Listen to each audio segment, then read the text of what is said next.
Hi everyone, I'm Kadene Chambers and welcome to Beneath the Surface. Our guest today is Krystal Tomlinson. She's a powerhouse, wearing multiple hats, a communications consultant, internationally ranked speaker, digital brand management coach, author, mother, politician. It is fair to say that her plate is full. Krystal describes herself as daring, dynamic, deliberate, powerfully descriptive words. We will be discussing today living a purposeful life through killing fear, which is also the title of Krystal's first book. It's your first book, Krystal? It is. So that means the universe is expecting another, because we didn't call it the only book. No, and that's right, the first of many.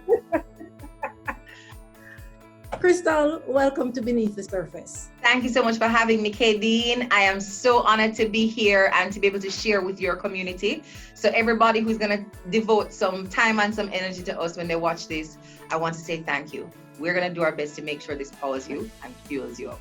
So, Krystal, killing fear means having something in mind that we desire to go after or to do. Is that right? That's fair to say? Right. Because fear only shows up when you have something to do. When you're not doing nothing, there is no fear. That's right. So, talking about you now, you have been consistently making strides, going into unexpected directions. Media, then nonprofit, then entrepreneurship. I'm not even sure if I'm cataloging them in the current. Yes. And now, politics. What has led to such brave and diverse career paths? I'm just curious, and I'm always willing and ready to learn. And that commitment to learning something new is enough to make me courageous, even in uncertainty. Courageous, even at the risk and the chance of failure. Courageous, even if there are stinging criticisms surrounding me. I am more committed to figuring life out and learning and getting a few things wrong in order to get the right things right. And that allows me to not be too afraid to try something new. One of the most critical things in making strides in life is being able to identify opportunities. They don't typically come with neon signs, announcing their presence or entrance. And all too often, I think that we miss them.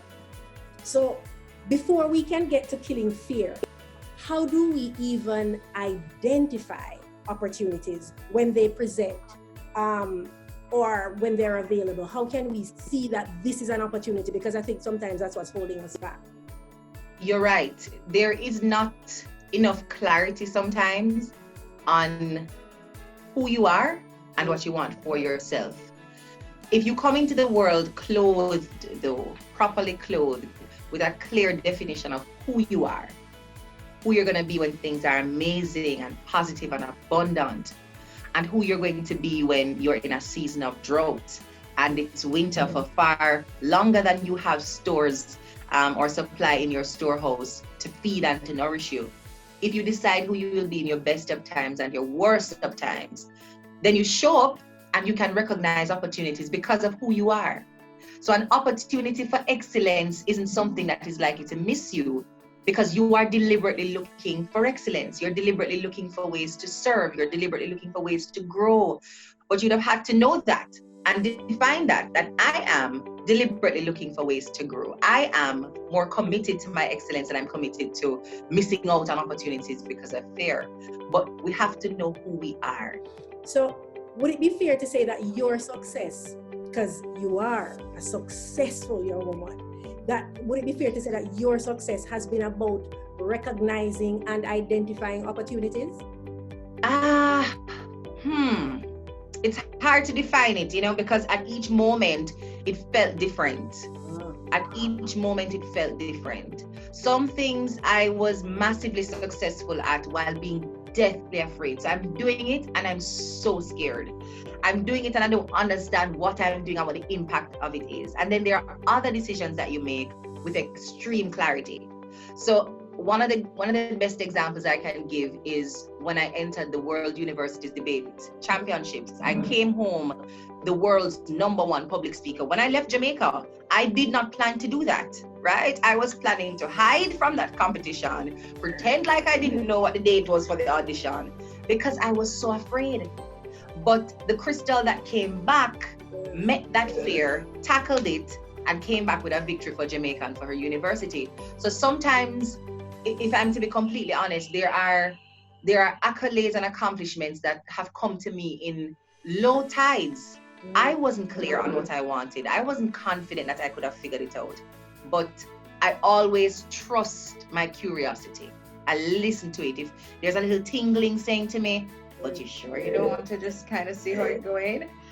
Once I hear that, I'm like, okay, let's go. The worst that can happen is that I would say this was absolutely boring or it was a flop, but my curiosity calls. In terms of having recognized opportunity, let's help our viewers a little, right? So let's say you have recognized an opportunity. The next thing is that there's a decision now that has to be made. And so each time an opportunity is presented, we have to decide, do we accept this or do we allow this to pass? Is there a process? Because I'm sure that it's not everything, Krystal, that is presented to you as an opportunity, something that you can do or become involved in, that you jump on and you say, yes, I know there must be a process. It depends on how you look at your life and your time and your day. I look at my day as 1,440 seconds that I have, 1,440 minutes, that I have, and how do I want to spend this 1,440 minutes? I won't get it back. They are divine blessings because so many people woke up and didn't get the 1,440. They might get 10 minutes out of the day. How do I want to spend this 1,440? Do I want to spend it in traffic? Do I want to spend it on this conference call? Do I want to spend it answering emails? Do I want to spend it preparing for this event? Do I want to spend it writing? Do I want to spend it with my family? How do I want to dedicate this 1,440 in a way that when the day is done, I can say, boy, this was my last day. Good job, girl. You got it. So when I look at the day like that, it becomes a prized possession now for anything to get into my schedule. So even if my calendar is clear, that's my 1,440, I'm not giving it away just like that. So I have to be convinced of a couple of things. If there are like routine requests, persons asking to come and speak, share, to probably listen to an idea that they have, then I have to go through a process. I call it my Panda principles about what gets in and what doesn't. So one of the most important things I ask myself is, did I get this with enough notice? Because when people ask you to do things at last minute, subconsciously, I hear that as you don't want me to be prepared. And I don't like that. I would like to be prepared. So don't just drop something on me because it's urgent for you, but not urgent in the larger scheme of things. So did I get enough notice? Is this something that contributes to what I consider my highest calling and my purpose? So there are things that I enjoy talking about, but somebody could do it much better than me. And if I know who that person is, I'm going to recommend them for it. As much as I could really get up there and talk about it, that's not the best use of my energy. But I know somebody else who could hit that out of the park and you're going to be so wowed, and I'm going to give you that recommendation. But I also ask, does this conflict with my family obligations and my protected time? Because there's time in my schedule for my family, and there are times when I want to do things and I'm really curious about them and I really want to say yes. And I have already dedicated that time to either date night or getting home early so I can give Zia her bath, or maybe I want to wash her hair or comb her hair. I've already put that in my schedule as something critical and important. And because it's so important, I can't say yes to this because it is encroaching on that protected family time. For you, it is about being very, very deliberate with everything that you decide to participate in, act on, or do. So that's what each of us needs to be to become as purposeful and successful and at peace as well with our lives. We can't just be saying yes to everything or even no without processing. So we have to decide what the standards are for ourselves, because you just shared what yours are. So we each have to decide to create that definition for us What are my standards? What do I need to say yes to any particular thing or no to any particular thing? I should have also explained why I call them my Panda principles. Yes, please. So I visited China last year, and one of their native animals is the panda. Lives in the deep recesses of the Chinese interior, and they only eat bamboo. Yes. But the pandas are just so prim, and their standards for what goes into their body is so high. If the bamboo is just a little bit rotten, they're not eating. Like the entire stick of bamboo, they will not eat it. If they find a little piece of it, that is not good. If the water source has a toops of contamination there, they're not drinking the water. The panda will lay down and die, right? Before it compromises the quality of water and the quality of bamboo that it will eat. Standard. So I said, hold on. Maybe I need to take on this panda concept, even as I'm thinking through the standards I have for my life. So that's how I named it. I always had a little process, but I love the analogy of the panda saying, I would really rather die than compromise the standards of what gets into my body. With that said, we've looked at identifying opportunities. Now let's talk about saying yes. Mm-hmm. Because that's the next step. If we decide that this particular thing meets our standards, or it's the next thing that we need to do that can elevate us to that next level. Yes. So, and saying yes can be so scary. And so too many times I think we walk away from success or greatness because we fail to say yes. And it's in many instances associated with that fear. So I know that my biggest successes in life have come at junctures where I have said yes. A yes to something that, you see that thrill that you mentioned not too long ago. So there was that little thrill, that little tingling. Well, at the back of my head, there's this thought going, you sure you can do this? But the thrill, that tingle, just overshadowed that thought.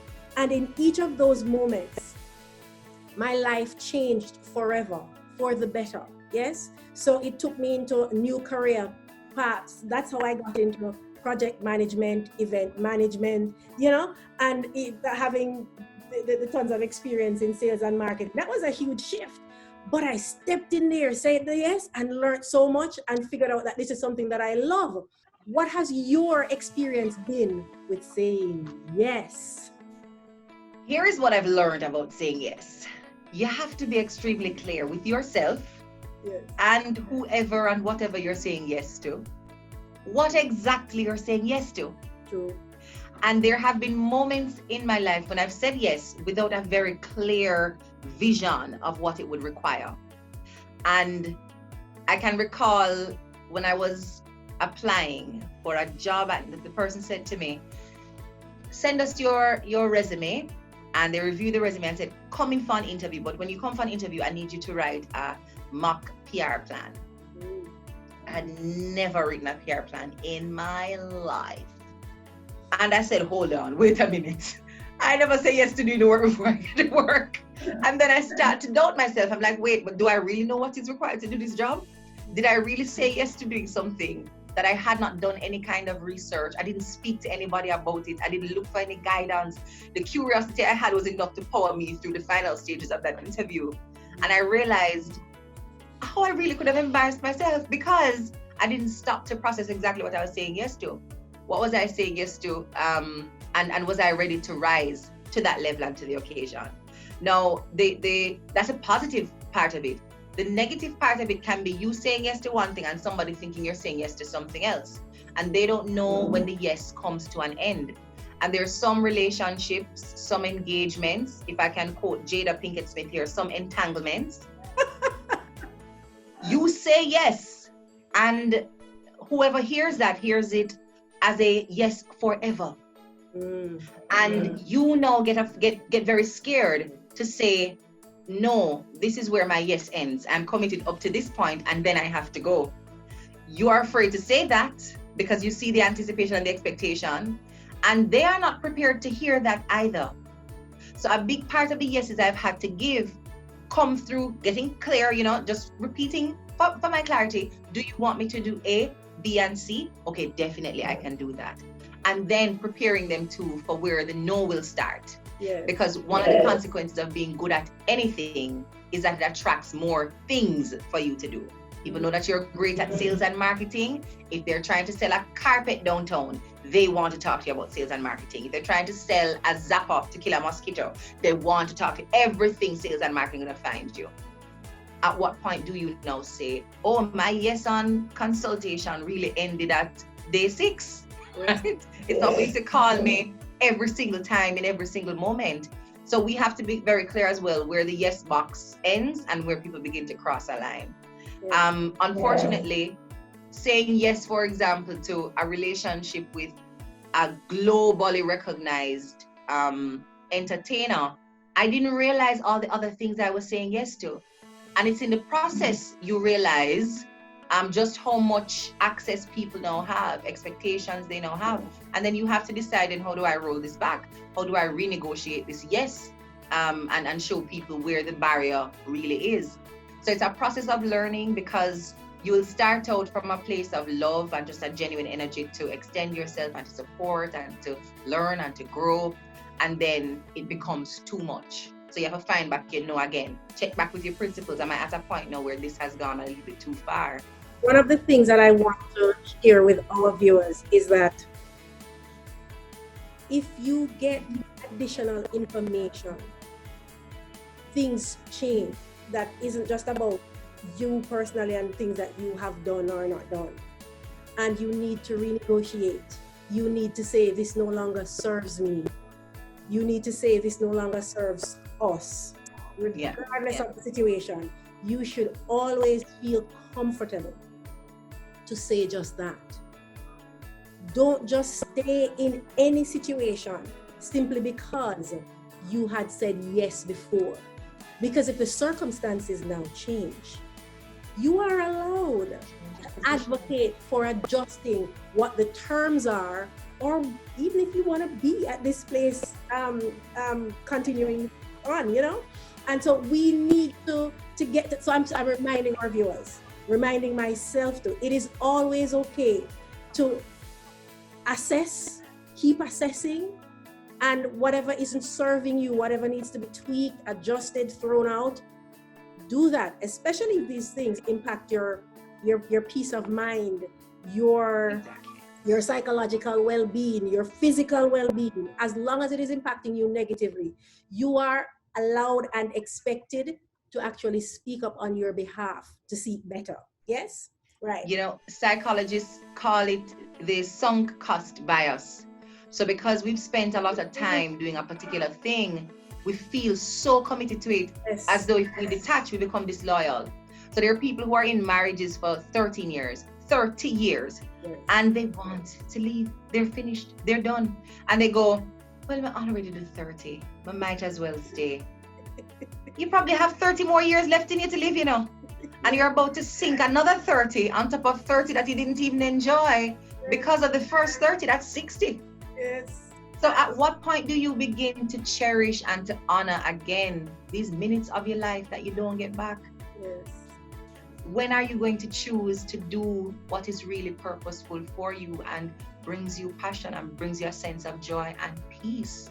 Because you can't keep doing something because you've always done it. You're wasting more time. Judge Judy would say you're throwing good money after bad. Yes. Recognize when, we're at an equilibrium here. There's no, we plateau. We can't go any further. So let's transition now. And everybody has to take that personal responsibility. Yes. Don't wait on the person to leave. Don't wait on the situation to end or to stop before you then exit. You have to take up yourself. You are your own management. You have to take up yourself and leave. And with that said, so let me ask you, what has it been like when it has been required for you to make a major shift in your life, be it your personal life or your career? Because many times we're faced with that kind of decision and we are stumped. So we're talking about, for example, you're in a marriage, you're in there for 15 years, 30 years, whatever it is. It's not serving you, it's not serving the other party. But as you say, you're gone, well, I'm already in it for 15 years, or society, what will people think, So you're at that crossroads where you need to make a decision, where you're betting on your health, your sanity, your well-being, your finances, because sometimes the marriage really not helping your finances either, and all of that. What is it that you have to think about, Krystal, when you have to make a major shift in your life? I have to not think about Krystal, because if I think about Krystal, I will think about all the bad things that could happen to Krystal and all the reasons why this is dangerous for Krystal, and then Krystal will choose what is safer to do. So what do you think about it? Yeah, most often is to stay in your comfort zone. So I say to myself, who does this serve, and how does this serve the mission or the purpose for which my life is here? How does this benefit somebody else? So if I can see clearly how it serves beyond me, then that's how I get meaning and how I get purpose. Because the purpose don't come from, I want this because I deserve good things. That's not why I'm going to take this big risk, because I have good things where I am. So why would I put all these things on the line, jeopardize the comfort of sure financial earnings to now transition into politics where people not going to business with you because they support a different kind of politics? That can't be for me. That's a bad personal financial decision to enter politics, especially in Jamaica. But I had to ask myself, then who does this serve, right? And in the instance of politics, I was now able to represent the communities that I was born and raised in. And I was really passionate about that. I had ideas around how we could better develop the space. I could see people's lives improving. If I win, this and this and this and this changes for these thousands of people. And that's important. So I could keep doing what I'm doing and I would be perfectly fine. But if I'm going to transition to something that is uncomfortable, something that is uncertain, something that is new and high stakes, it can't be about me anymore. It has to be about who benefits and who is blessed and who is empowered by that kind of transition. And that helps me to say yes to it or no. Moving away from, we've established now the saying yes bit. And you've mentioned your entry into politics. You've been in politics, I think, for quite a while as the president for the youth arm of Jamaica's current opposition party, the People's National Party. And even when you were in university, you were actively involved in university politics. Student governance, yes. So, but I think where you're at now, it's bigger stakes, yes? Yes, I see. Definitely. So, definitely. With this kind of venture, yes, this shift in your life,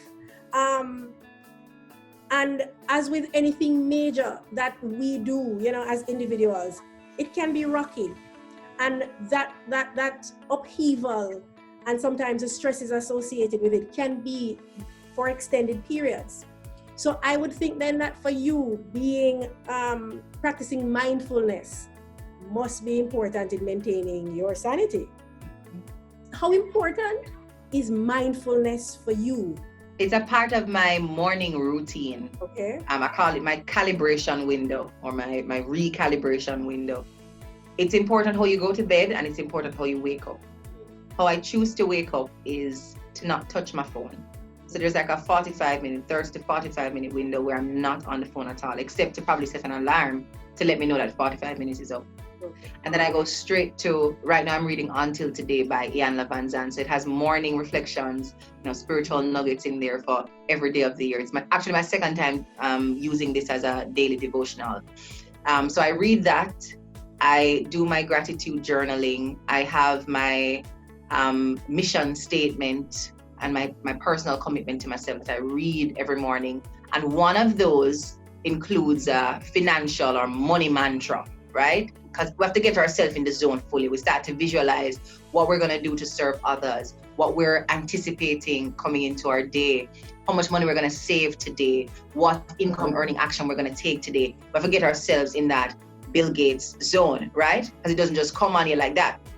And then every year I have like a prayer. So I write out my own prayer, understanding the goals that I have for my life. I put that in as a request to God every single morning. So by the time we get to June or July, I know the prayer by heart. It's like my John 3:16, right? I know it by heart. And I do that every morning, depending on how much time I have, because sometimes I get up a little earlier. I have to go on the road a little earlier. The house gets active before I'm really done. I'll be able to do some reading. So I have a book of the week or a book of the month, depending on how big it is. And I choose to read things that fuel my curiosity. So if I'm curious about psychology, politics, policy, I pick a book that can feed that and give me new knowledge and wisdom. And I just read about 10 pages per day. But sometimes the 10 pages is too. Sometimes I get to a little more than 10 pages. It just depends on how calm the morning is. But once I get off with the spiritual readings, the journaling, and just activating the audio, making myself hear what I want for myself and for those I love, it puts me in a different mode mentally. Then at night, I have to power down properly. So I have to ask myself, who was I today? Did I choose purpose today? Did I treat people the way I anticipated treating them when I was leaving home this morning? Was I purposeful? Did I do what I said I would do? Did my word mean anything today? And I lay down in bed and I review the day. Am I happy about how that went? I think I'm gonna have to message that person in the morning. I forgot to do that. Oh, I said I was gonna do this and I didn't do that. So now I have to figure out in my mind how I'm going to recover, right? Reclaim that lost ground in the day ahead. But I'm also very compassionate with myself. I've tried my best. The best wasn't good enough today, but I know I didn't get lazy on my commitments. I made the attempt, wasn't successful. We're gonna try again tomorrow as long as God spare life. And so we head into the next day again with that compassion. Didn't have a perfect day yesterday, but I'm not a perfect person. I'm a purposeful person. Yes. So I'm gonna be a little purposeful about it today. And we try and recover.